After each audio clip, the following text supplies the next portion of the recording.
Vamos a hacer un resumen de la aspirina. La aspirina, como ya sabemos, es un antiinflamatorio no esteroideo.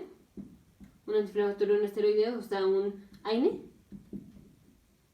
o en inglés NSAIDs. Ahora, la aspirina inactiva de manera irreversible a la ciclooxigenasa 1 y a la ciclooxigenasa 2. Y recordemos que la ciclooxigenasa 1 y la ciclooxigenasa 2 lo que producen son las prostaglandinas y el tromboxano A2. Entonces, dependiendo de las dosis, vamos a tener que por medio de la aspirina tenemos inhibición del tromboxano A2 y de la prostaglandina. Generalmente la prostaglandina I2, pero esto depende de las dosis. Entonces, vamos a ver las dosis. Si queremos dar aspirina, que sea para profilaxis de síndrome coronario agudo, damos 30 miligramos al día o menos de 300 miligramos al día para profilaxis o digamos prevención primaria o prevención secundaria de síndrome coronario agudo. Entonces, este es si el paciente, digamos, no ha tenido infarto, pero ya tiene placa de ateroma, para prevenir que cuando le dé el infarto tenga, digamos, un trombo masivo. Entonces le vamos a dar dosis de menos de 300 miligramos al día. Generalmente se da como de 80 a 100 miligramos al día. Ahora sí viene en el momento del síndrome coronario agudo. Entonces aquí momento de infarto, le vamos a dar como 375 miligramos en ese día. Si ya se había tomado los 100 miligramos de profilaxis, entonces le damos 275 para que en ese día, en el día del infarto, haya tomado en total 375 miligramos. Vamos con otra dosis de 300 a 2400. Esto es para analgésico o como antipirético. Y dosis mayores a 2400 es antiinflamatorio. Entonces, digamos, paciente que le queremos quitar el dolor de un proceso inflamatorio con aspirina, le damos dosis de 300 a 2400. Paciente que le queremos disminuir la inflamación con aspirina, le damos más de 2400. O paciente que queremos prevenir síndrome coronario agudo, pues le damos menos de 300. Ahora, aquí es importante saber que la razón por la cual le vamos a dar 375 miligramos en el momento del infarto y no más de 375, y es muy importante saber que no hay que dar más de 375 miligramos en ese día, en el día del infarto. Esto es porque la aspirina, ya vimos, inhibe a la COX-1 y a la COX-2, que esto inactiva o disminuye la concentración de tromboxano A2 y prostaglandina I2. El tromboxano promueve la agregación plaquetaria, mientras que la prostaglandina I2 inactiva la agregación o inhibe la agregación plaquetaria. Cuando damos dosis menores a 375 miligramos, lo que hacemos es que ya tenemos inhibición de la formación de tromboxano A2, pero todavía no de la prostaglandina I2. Y esto es bueno porque entonces el paciente está en un estado, digamos, que no es tan fácil que haga agregación plaquetaria, porque tenemos disminución de que hace agregación plaquetaria, y este no ha cambiado, que es el que inhibe la agregación plaquetaria. Entonces tenemos, digamos, en relación, tenemos más moléculas prostaglandina I2 que inhiben la agregación plaquetaria a moléculas tromboxano A2 que promueven la agregación plaquetaria. Si damos dosis mayor a 375 miligramos en ese día, ya empezamos a afectar también a la prostaglandina I2. Entonces empieza a disminuir la concentración de prostaglandina I2, que es lo que no queremos en un paciente que viene con el infarto. El paciente que viene con el infarto, queremos tener mucha prostaglandina I2 y bajo tromboxano A2 para prevenir la agregación plaquetaria. Por eso siempre se dice que para prevención de infarto o de síndrome coronario agudo, para prevención primaria, se da la aspirina por su efecto antiplaquetario. Pero si se nos pasa la dosis, ya también empieza a inactivar la prostaglandina I2.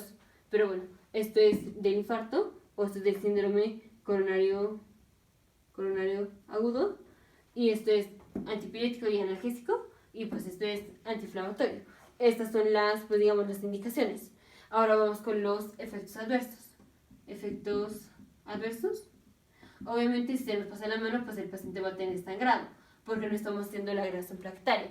Y recordemos que lo que para el sangrado en un vaso es que una plaqueta se empiece a adherir con otra plaqueta, o bueno, que se empiecen a agregar, que las plaquetas se empiecen a agregar. Esto disminuye el sangrado del vaso. Si no podemos tener agregación plaquetaria, pues el vaso va a seguir sangrando. Entonces aumenta el tiempo de sangrado, aumenta el tiempo de sangrado.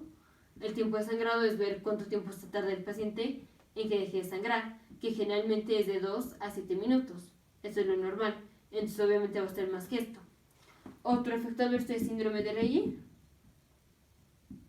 Síndrome de Reye en niños con infección viral. Esto es, obviamente, las madres con niños con infecciones virales, pues obviamente no quieren que el niño tenga fiebre y pues obviamente para que se sienta bien el niño, pues le quieren dar un antipirético y a veces pues le dan lo más conocido que es la aspirina. Entonces, paciente que viene con infección viral y le dan aspirina puede ser el síndrome de Reye. ¿Cómo se presenta el síndrome de Reye? Síndrome de Reye se presenta con hipoglucemia, finalmente va a tener como el paciente por edema cerebral, que puede terminar en estado mental alterado o coma, y finalmente el paciente se puede morir por esto, por el edema cerebral. Entonces, esto es porque algunos pacientes tienen defecto de la beta-oxidación de los ácidos grasos, y esto predispone a que el paciente tenga o produzca edema cerebral por una hipoglucemia, por darle aspirina a un paciente que tiene infección viral, generalmente una infección con virus de la influenza o con virus del herpes zóster generalmente. Pero bueno, esto es porque la aspirina va a inactivar o metaboliza, o bueno, interactúa con el metabolismo de los ácidos grasos o con la beta-oxidación de los ácidos grasos, que ya de por sí está defectuosa en ciertos pacientes. Entonces, como regla general, no se da aspirina o la aspirina está contraindicada. Aspirina está contraindicada en niños menores a 16 años.